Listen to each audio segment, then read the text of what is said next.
Here's the third tip on how to record vocals in your home studio. This is important, simple but important. Set and maintain a consistent distance. Now, this is where you may have to coach or demonstrate to the artist on where to stand, how to position themselves when you are recording the vocals. Okay, you may need to guide them and let them know. Some artists know and some artists may not know. So you just show them because they're just coming in to record music at your studio. But it's your responsibility to make sure that those recordings come out right and professional. As a rule of thumb, this is what I do. A rule of thumb is to make a fist in front of the mic and place the pop filter behind the fist that you made, the first fist, and then make another fist and position your mouth behind that fist. Generally, a distance of 6 to 12 inches work well. For my vocal recording, this is what I usually do, all right? I'm between 6 to 12 inches. I tell artists to be about 6 to 12 inches. You know, it just depends on how big their hands are,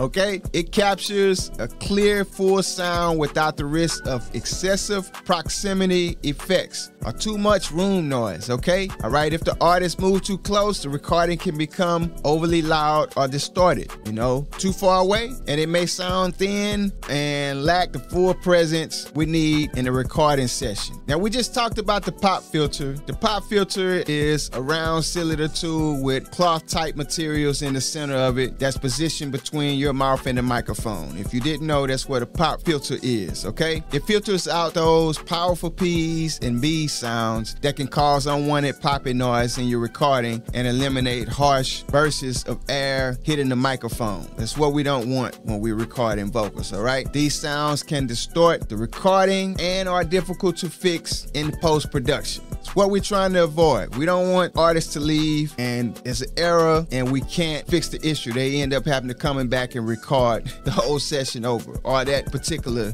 session that was messed up, okay? So let's recap. We want to utilize good acoustics using wall panels and bass traps to improve the vocal performances during our recording process. Then we want to set up proper gain staging, making sure we don't blow the top of the meter off the DAW, resulting in distortion in our recordings, okay? And lastly, we want to use the rule of thumb system by setting and maintaining a consistent distance in front of the mic we're using to record our vocals on. This would allow us to make good sounding recording vocal tracks.